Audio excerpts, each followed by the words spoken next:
Welcome to Blazing Your Path. I'm Dr. Lisa Toppin, and I'm super excited today because my guest is a graduate gemologist. And I'm sure some of you are going, a graduate gemologist, like you hadn't really even thought of that. I had not either. There's so much to learn from Leah Kuntz Ogundiran, who is just amazing. Her story's amazing, and I can't wait to get in it with you. So, Leah, welcome. Thank you so much for having me. So excited to talk about this. When I first met you and you told me you were a gemologist, I was like, I never met a gemologist before. Like, this is really interesting. And so as we've continued to talk, I knew that we had to have this conversation and share your story with the audience, because I think just in terms of how people think about their careers and what's possible, I think your story just kind of gives us yet another lens or another way of thinking about what's out there and what can be considered. So let's get in it. So First and foremost, tell us a little bit about your background.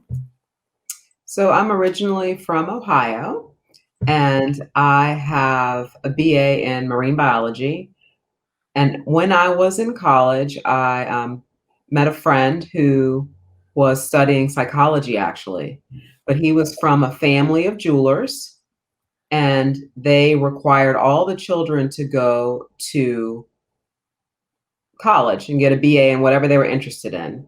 And when they were finished with college, if they wanted to join the family jewelry firm, they could. So while we were in college, I was often reading a lot of his catalogs from the Gemological Institute of America. And I started putting some pieces together from my background because I loved stamps. So my mother used to take me to stamp auctions. So I liked auctions a lot. I was the kid that had the little rock pencil. It was like a little pencil with a clear bit that had all these little tumbled stones in it. And I could tell you what different stones were. So it started putting these like puzzle pieces together, reading his brochures from the Gemological Institute of America, thinking about auctions. And that's just really kind of how I started piecing it together from my background. Mm-hmm. And that's so, I mean, again, like it's interesting how these threads show up so early. So you were already sort of had an interest or at least an appreciation for auctions because you had stamps. Yeah. And so, but you never thought about it necessarily as a career, or did you? No, I didn't. I never as a kid thought, oh, I want to be the auctioneer, this person selling these stamps. I never, for some reason, put that together. Okay. But I loved, like, the excitement, seeing what things would actually sell for, these little stamps, how this one is rare, or this one's not rare. So that kind of, those puzzles pieces were down on the ground, but I wasn't sure really what to do with them. Yeah. So that, I mean, I love that, because I think it just sort of, again, you sort of you don't know why you have the interest, but then they show up later and you can really sort of build and leverage. Okay. So you've got this friend, you guys are at Boston University, and yes, you're reading his catalogs and you're kind of finding your interest in it. What kind of turned the corner? What made you say, I'm definitely going to pursue this? So I actually talked to my mom about it, and she's like, I think that would be fabulous. I was supposed to take a little bit of time off before applying to graduate school. That was the initial plan. Okay. But it was, learning about the crystal formation, where diamonds come from, sapphires, why they're different, just the way the catalog was structured. And it tells you, like, you could do a few different things with this career. It wasn't just a jewelry store. Mm-hmm. Not that that's a good or a bad thing, but that was all I knew, right? And I assumed that people that worked in jewelry stores were the family. It was a family business. I had never thought about really being a jewelry specialist at an auction house, being a colored or diamond stone buyer for a manufacturer or a jewelry house, a Tiffany or a Cartier. So as you're reading this material, it's just giving you different ideas about the jewelry business in itself, because it's not just one aisle. It's like a lot of different tentacles, a lot of different aisles, but you don't know that if you're not in it. Yeah. And that was the thing that struck me so much in our earlier conversation, because there's so many aisles. And I had never connected that. I'm not a heavy jewelry person, but never connected or thought about all of those aisles. So give us, like, take us through some of those aisles, just so that the listening audience has a real appreciation for the breadth of this industry. Well, you can, of course, sell jewelry at a jewelry store. You could be a jewelry buyer, meaning when people bring their older jewelry in and they want to sell it, you can make offers to buy. That's why you do need to be a graduate gemologist, because you need to know that you're looking at a sapphire, a ruby, an emerald, a diamond, and then be able to grade the quality condition. You could also be an actual buyer of diamonds, of polished diamonds for a manufacturer, or colored gemstones for a manufacturer. You can be a pearl buyer. I mean, that's one avenue. The jewelry specialist at an auction house is another avenue. You could be a jewelry appraiser as well, and you're appraising the pieces for whatever the client needs, because the value changes based on what the need is. So an estate tax value is different than in an insurance value. But there are a lot of different ways to use a graduate gemologist degree. Yeah, okay. So take us inside a little bit, because we talked about this too, this graduate in gemologist degree and the rigor that's involved in becoming a graduate gemologist, which is sort of I'm going to say the top of the chain here in the United States. What's involved in that process? So you can do it two ways: via correspondence, or you can do it in residence. And I did it in residence. The Gemological Institute of America, their main campus is in Carlsbad, California, but I chose to go to the New York campus. So it's 6 months full time, 9 to 5. And I mean, you're studying everything. You're studying how diamonds are mined, where diamonds are coming from, that diamond shape, cut, clarity, 4Cs. You're studying all of that, plus the history behind it. Mm-hmm. Then you do colored stones. And you're studying the same thing about colored stones, but colored stones, you're studying them all. Like, there's just a portion on diamonds, and then you go to colored stones. Mm-hmm. And at the end of your colored stone section, you have what they call the 20 stone exam. Mm. And you get a little wheel with these 20 stones in it, and you have to identify each stone. And they're looking for certain tests, specific tests, to have been done and completed on the stone before you come up with what it is. So that's how you pass or fail. And if you get one wrong, if you get part of a question wrong, it's wrong. You have to do that 20 stone all over again. Wow. And I was in the class, and I did not realize, just how rigorous that exam was. So I was actually interviewing for jobs. And one of the questions was, okay, I know that you're almost at the end. Have you taken your 20 stone yet? And I said, not yet. And the people interviewing me, they said, do you think you'll pass it on the first go? And I said, oh yeah, sure, I'll pass it. No problem. First time. And they're looking at me like, okay, well, we'd love you to start, but after you pass. And of course, I take this exam, I pass. But GIA builds in 3 exams, so you can take this 3 times because it's that hard. Yeah. If you just miss one thing, if you forget to tap one thing, even though you've gotten the right stone, they want to see that you've checked for that. Yeah. So I think our class was 5 or 7 that passed, which is really high for the first time. Wow. Because they know that you might not get it because of nerves. You forget something. So they give you 3 times to take it. Yeah. So I did pass that first time, but you don't know. You don't know. Listen, that's what you call manifesting your destiny. Like, you didn't even know that you should be nervous, right? Right. People get into the bar, they kind of know I should be nervous. Like, everybody doesn't pass the bar, and it's really hard. And I'm sure their pass rate is a much higher percentage than what you just described, Right. But, you didn't know. So you were like, yeah, I'm going to pass. Like, that's what I do. I go to school, I study hard things, I pass. What? Right. I have a biology degree. I'll be fine. Right. That's so funny. That's funny. So, yeah. But anyway, so then you pass.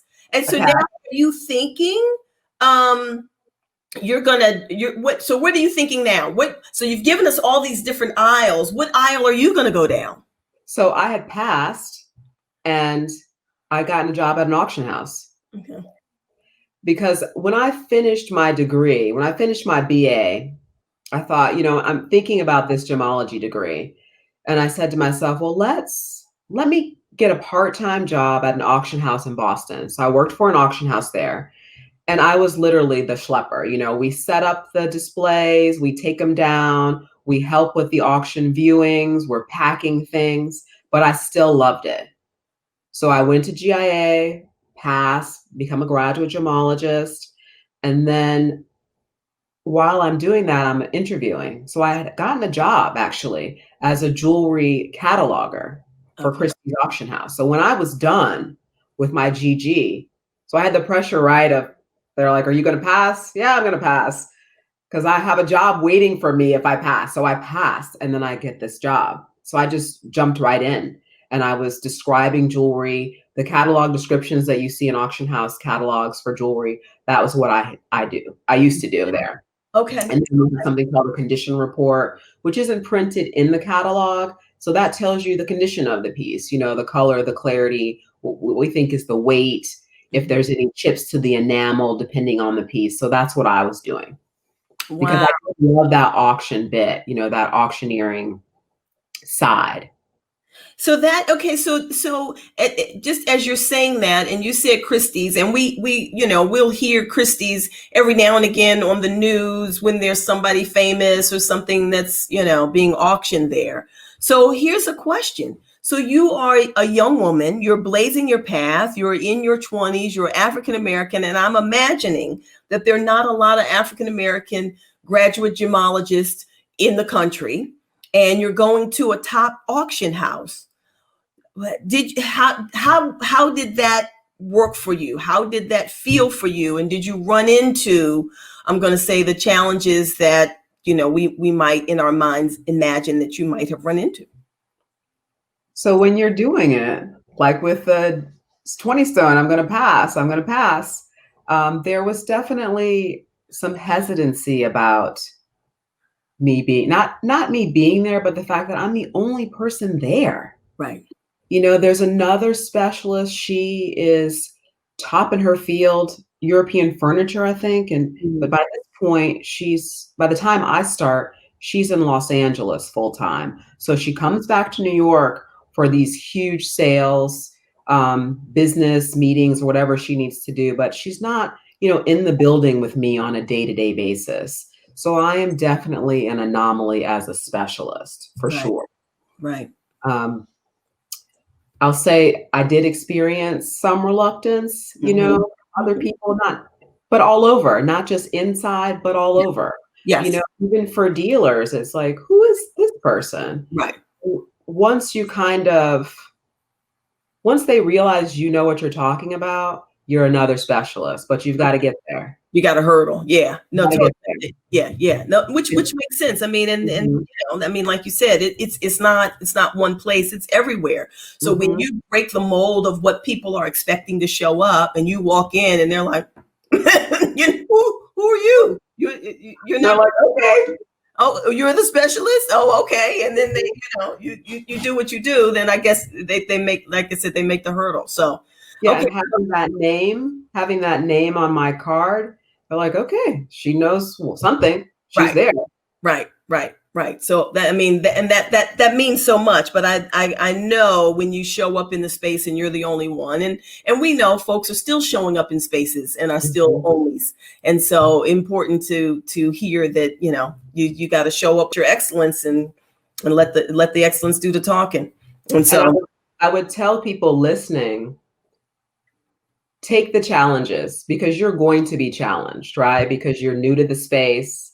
But if this is what you want to do, because it did weigh on me, and I would talk to my husband about it, and he was like, just write it out, because this is what you want to do. Just see it through. Like after getting the job, right? After getting the job and being promoted. Yeah. Because I did get a promotion and I was in now a bigger selling center for that. And, if it's just a passion for you, just keep forging ahead. Keep forging ahead, because it's not just us, like younger people in a field starting out, they Sure. feel that they feel that reluctancy, they feel a little pushback and Yep. just keep pushing forward in a respectful, knowledgeable way, but Yeah. just keep moving, keep moving. Yep. Yep, I love it, and that I mean that's just such great advice. I think it, and you get to offer that having done it. You know what I mean? So Right, right. I'm not telling you what I think. I'm telling you what I know. Keep moving. Mhm. So okay, so just to I want to just touch on this just for a second. So you're in the auction house. Are you actually the person going 25, 25, 25, 35, 35, 35? Are you that person?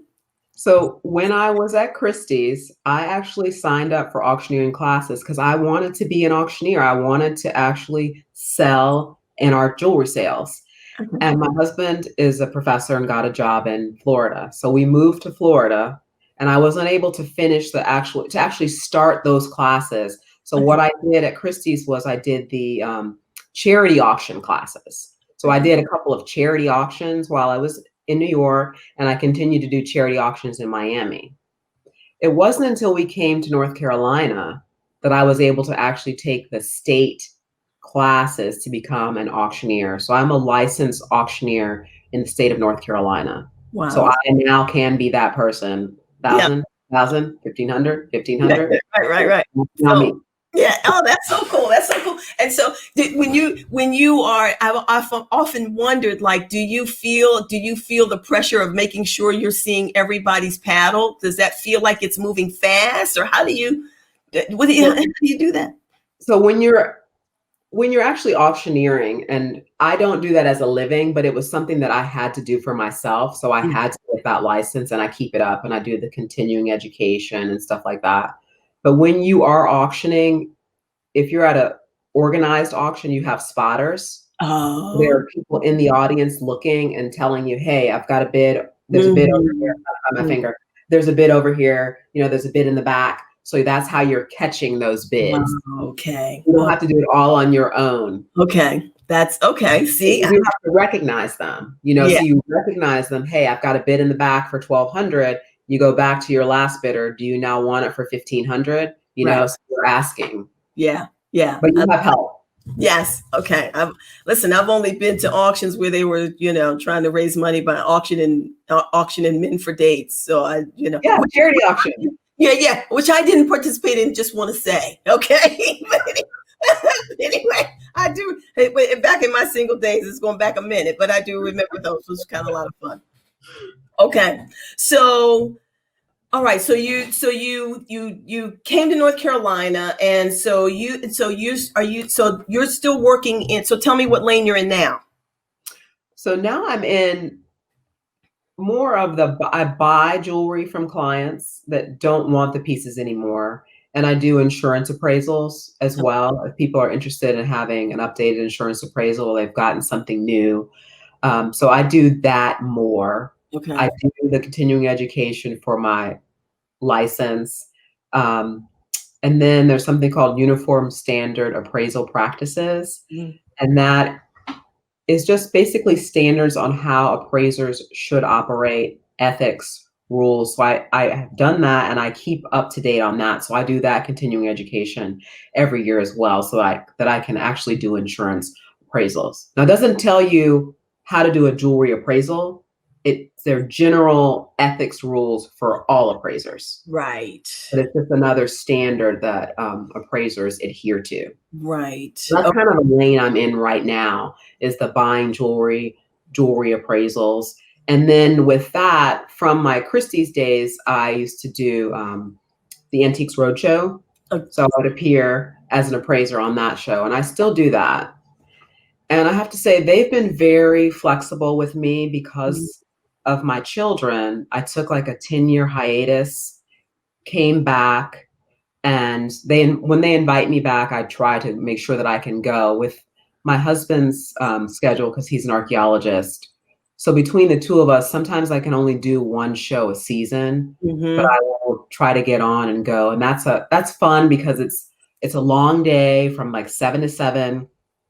You're in a different city. People are bringing in their treasures. They don't know what it is, they don't know if it's real, or they have a family story about it.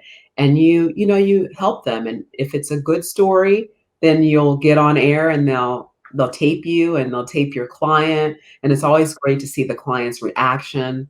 But I love the stories and I love seeing colleagues that I only see there because I'm not in New York anymore. So there's Yeah.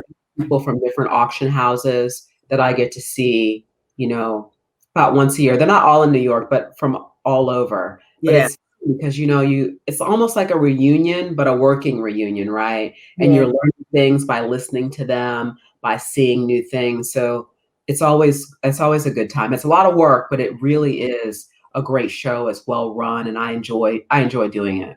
Yeah, and I have watched some of those shows and didn't know that, obviously I was watching those before I knew you and learning this now about all that's involved and just had no idea. So here's a question. If you had, like, what's your advice or how do you guide somebody who thinks they have something, right? Because I always see those people come on or people talk about, this was in my family and it's been in here for, 100,000 years. And, so how can we think about that? How do we know has value or if this is junk or, how do you discern? So I always encourage clients that I see even today, they bring in what they know is gold or diamonds. And they say, my mom also had a ton of costume jewelry. So I Mm-hmm. tell them, do not throw away the costume jewelry, bring it in, let us look at it. Because older clients that have large collections of costume jewelry often wore costume jewelry and real jewelry together. So just allow us to look through it for you. I mean, we'll tell you this is all costume, not worth anything. This is worth something.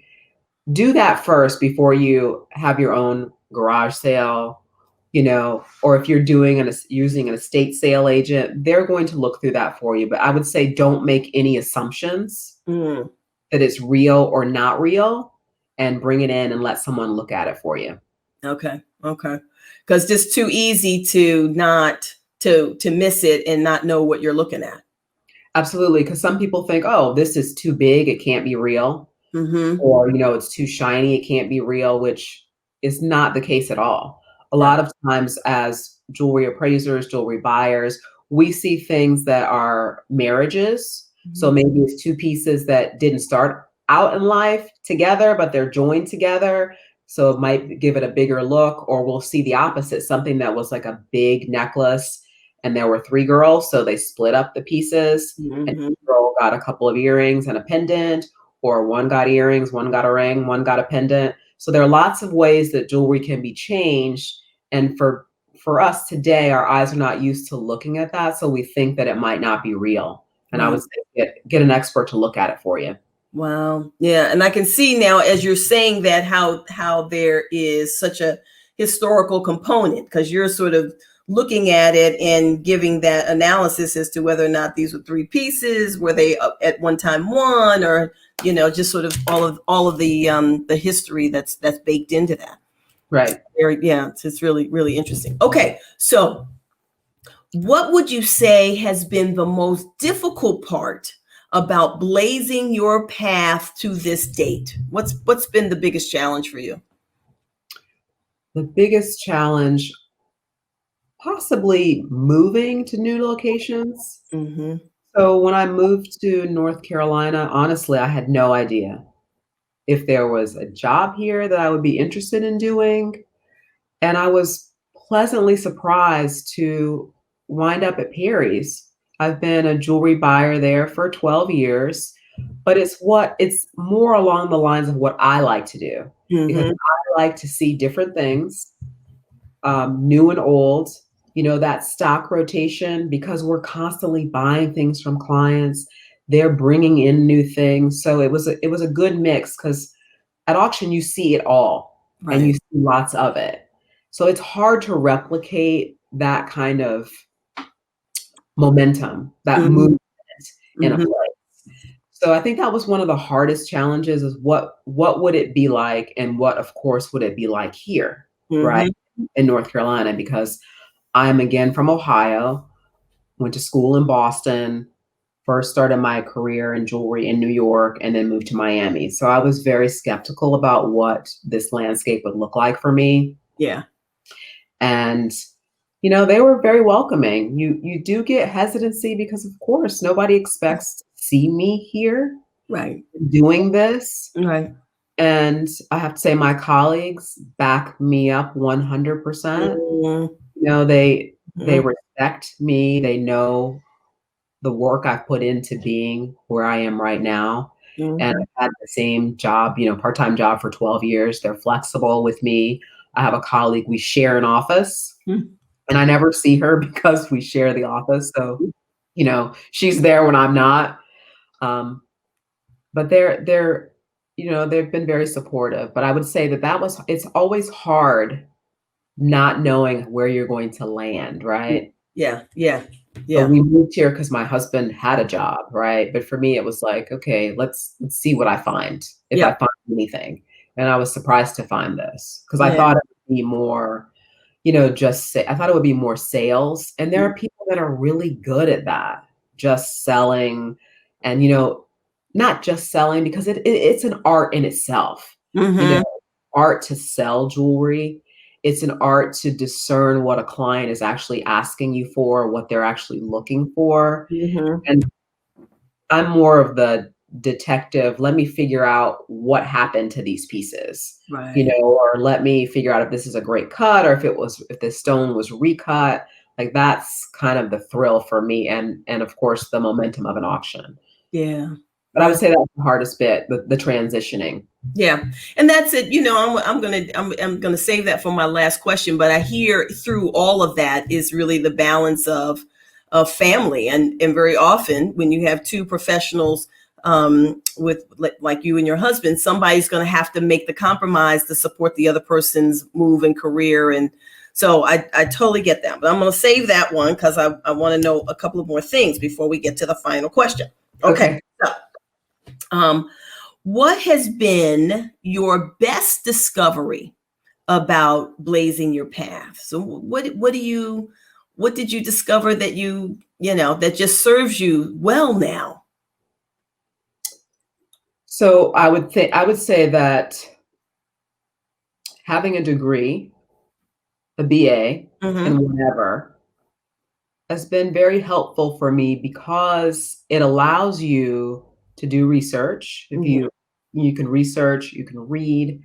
Um, and surprisingly, it served me well in jewelry. So I took a lot of, even though I am a biology major with a specialization in marine science, that science background really helped me with gemology because there's a lot of science in it. You're learning the chemical formulas of gemstones, what they're made of. You do crystallography. When you're talking about your equipment, the equipment is really like the physics behind what you're looking for to help you test these things.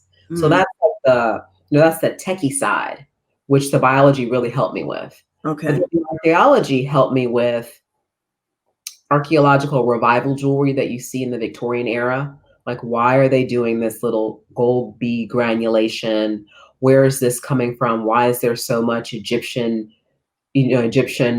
stuff and motifs in jewelry? Why are you seeing these Greek motifs? So that helped me because I did study archaeology in college.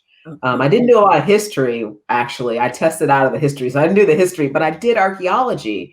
And that helped me as well with jewelry styles, periods, history, because you still have that history component coming back at you, or applied archaeology with science. So I would say surprisingly, that helped me and gave me a really good foundation. Plus, I'm a huge reader, so I read a lot. And there's a lot of jewelry you might not see, or you'll see one piece of it. And when you see it, it's damaged because of the way it was made. It's fragile.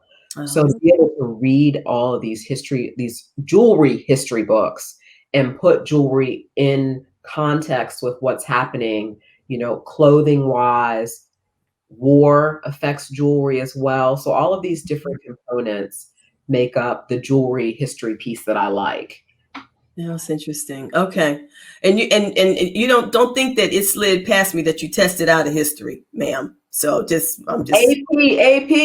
AP. That's what I'm saying. It's not that you didn't take history, you took it in high school and got that done. So I I'm like, did that.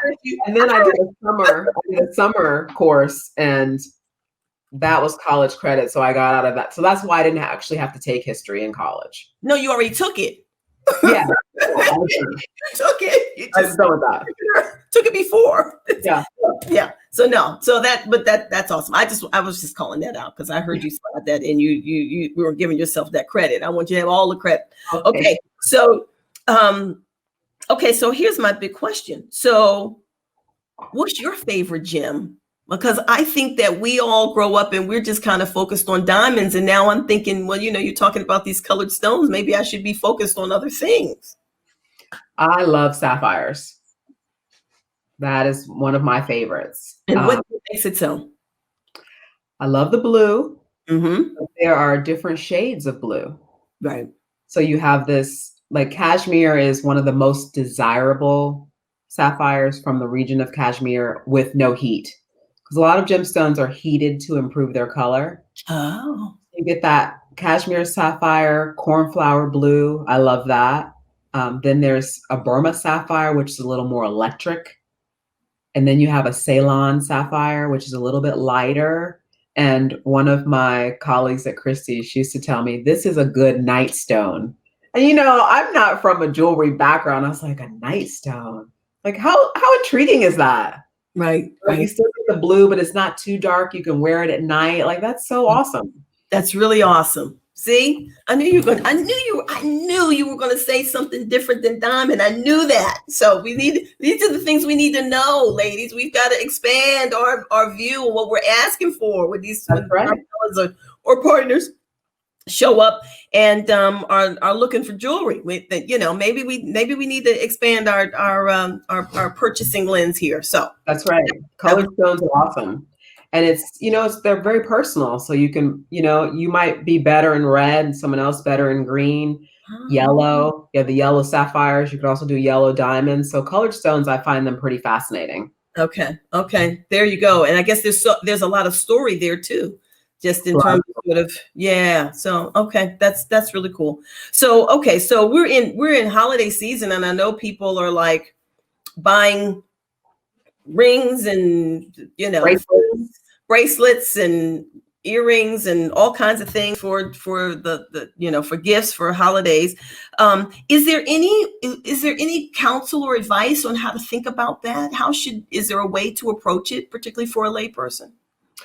I would say this holiday season in particular, if you are going out shopping, it is not a trick. But if you like it, get it. Because, all of the manufacturing, the shipping channels, things are really disrupted. And we usually say it a lot where I work because we buy a lot of one-of-a-kind things. So when you walk in today and you fall in love with, say, a green tourmaline ring in a certain type of surround, it is not a joke that we don't have another one, right? And we might not get another one, especially if it's a state. And the state is anything previously owned. It doesn't have to be a particular date. Okay. But I would say this year too, with jewelry, if you see something, even if it's new and it's something that, the store has brought in just for the holidays, you should move on it because you don't know if it can be made again or if it might be, but when, right? Right. I mean, we know that just from the regular things we're dealing with, going to the grocery, trying to buy a shirt, a blouse, a scarf, things are not where they were 5 years ago where people have 10 of them in the closet. But for us, especially we get unusual things all the time, one-of-a-kind things all the time. And I would say this holiday season, if you find it and you like it, you should get it because people are not really traveling. Right. So they're not doing these huge trips. They're buying nice pieces of jewelry, fixing their houses, you should get it. There's no oil maintenance, no oil changes, no tire rotations. You get that jewelry, bring it in to be cleaned. We'll check it for you. You go on about your business. Right. You don't even have to worry about that big giant bow. We know that car maker has to, you know what I mean? You don't even have to do that. It's a small box. This is That's easy. right. This is easy. This is easy. Okay. So the one thing that I always like to cover in this conversation is really around how to enter at different stages. So if you are a young person just beginning career, is what would you recommend? Are you just going through the GIA? You know, what do you recommend? And if you are, let's say, a more mature person and you're interested in changing career directions, is the path different, and what should people think about and or do? I would say if you're just starting out, get your BA, because that does help you learn to talk to different people, not just your professors, right, but other students from different walks of life. And that will serve you well in any business. Mhm. And then you do need to go to the GIA, the Gemological Institute of America. I chose in residence because I just didn't think I could, finish the reading sections and then get to the lab, these traveling labs that they have, Mm. get the practical experience. I wanted it all combined together because I also wasn't from a family of jewelers. My Mhm. friend's family, I mean, they're in Pakistan. They're not in the United States. So it's not like I could say, "Oh, can I go and, work for you guys for like a week to get some hands-on experience with jewelry?" It wasn't like that. So that's why I did in residence. Mhm. I would say for older clients, if it is convenient, you can do in residence. Of course, it's not that convenient for everybody to pick up and go somewhere for 6 months. Right. That's why GIA does offer correspondence. And Mhm. that can work for older clients as well, because you have more flexibility. You can then go off for a week somewhere, do the labs. If you can, get a part-time job at a jewelry store on the weekends to see if you really like it before you make the investment. If you're Mhm. intrigued by the stones, if you're intrigued by, diamonds, by the jewelry itself. So that would be my advice. And That's I think it's a good career for both. You can start off in it or you can transition later to it. Yeah. okay. That's good. I mean, I think that's part of the reason for that question, and really the discovery is, can you even get there? Sometimes you can't. Time has marched on, and obligations are such that you really can't go back and start again, and that require the field might require that you do that. You So should be a DG. It gives you more, I think it gives you more options. mhm. For sure. It sounds like that's you want that depth of knowledge. I mean, you just Right. went through a whole description around certain things, and I was just like, see, that's that's the discussion of a GG. We don't know what the rest she's talking about, but we got it. Um, okay, so this has been great. This has been great. I have loved this conversation with you. And I alluded to it earlier. You kind of touched on it earlier, but I want you to go in on it now. So you have balanced and are balancing career and family. And one of the things that we're always sharing with our listeners is, how do you do it? So how do you blaze this path and balance all of the things that make up your life? So we're still on that balancing act here. Part of it is that I am part-time. And so my husband's career, he is a professor, but in the summers he goes off for an excavation, Mhm. or if he has a fellowship, there are some juggling acts that I need to do. And it's simple things like sometimes I have to leave work early every day, like every day on a Tuesday for a year, I have to leave work early to pick up my kids to take them somewhere, right? Right. My job has been very flexible about that because I am part-time.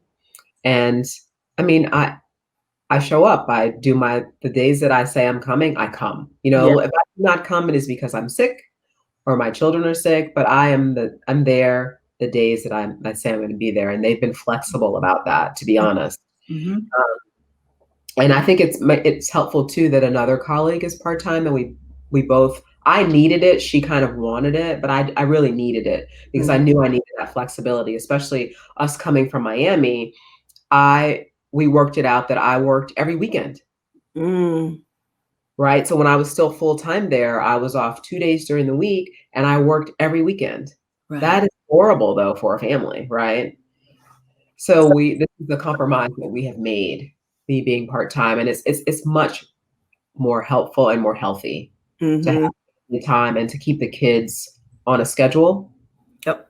So even if my husband has to go off somewhere, we still have a schedule that we can move through. Yep. It does make your own career, like it does make my career moving forward slower, but I know that I will get where I want to go. But it is slower. I mean, I'll be real about that. Yeah. Yeah. And I mean, and those are real. And I think, and thank you for saying it that way. It's an important, I'm going to say, consideration, calculation, decision, right? To say, I'm Right. going to take a slower path. Nobody gets everything all the time anyway.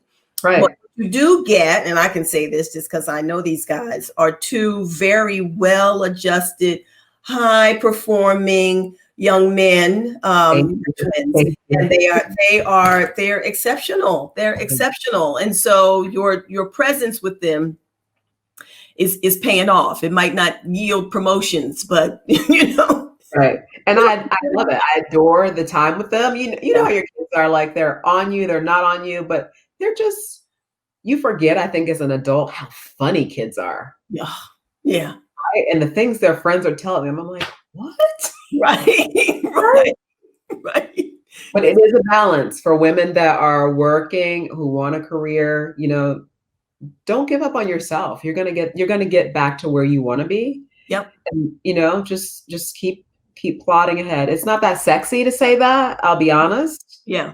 but Yeah. it's true. Well, it's, like I mean, here's the thing. Like my mother was a university professor. She taught at Howard for 44 years, and at one point she became the chair of the department and that kind of thing.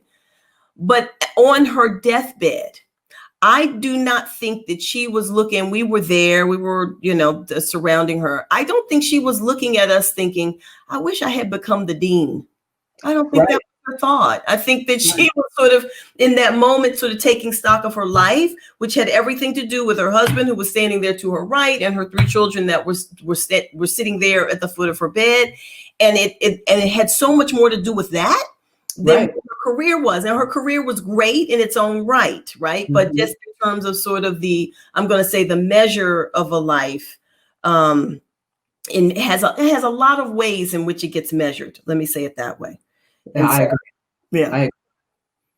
So so all good and right choices, whatever it is for you. And I love, I'm going to say everything that you've shared with us around what you've done and the ground you've broken and the space you're in that we just didn't know anything about until now. So thank you for sharing that. But I also really appreciate your real reflection around what it means to be a working mom and a wife, and making the decision around your husband's career. Because I heard you when you said, look, I came from Miami, New York, Boston. So you came from major markets to what I'm gonna call a secondary market.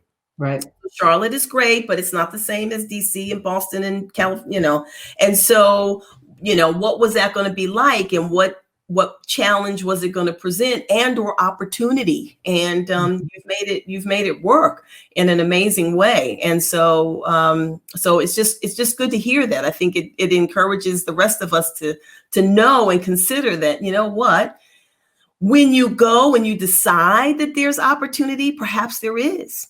Right. Right. It's the decision that there isn't that makes that also true. So, Yeah. So Yeah. really, really, really great, Leah. Thank you so much. You just terrific talking with you, and I just appreciated having you as a guest on Blazing Your Path. Family, thanks for joining this episode. I'm Dr. Lisa Toppin, and I hope you'll join us next time for Blazing Your Path. Again, Blazing Your Path. Again, thank you, Leah. Thank you for having me. I've loved it.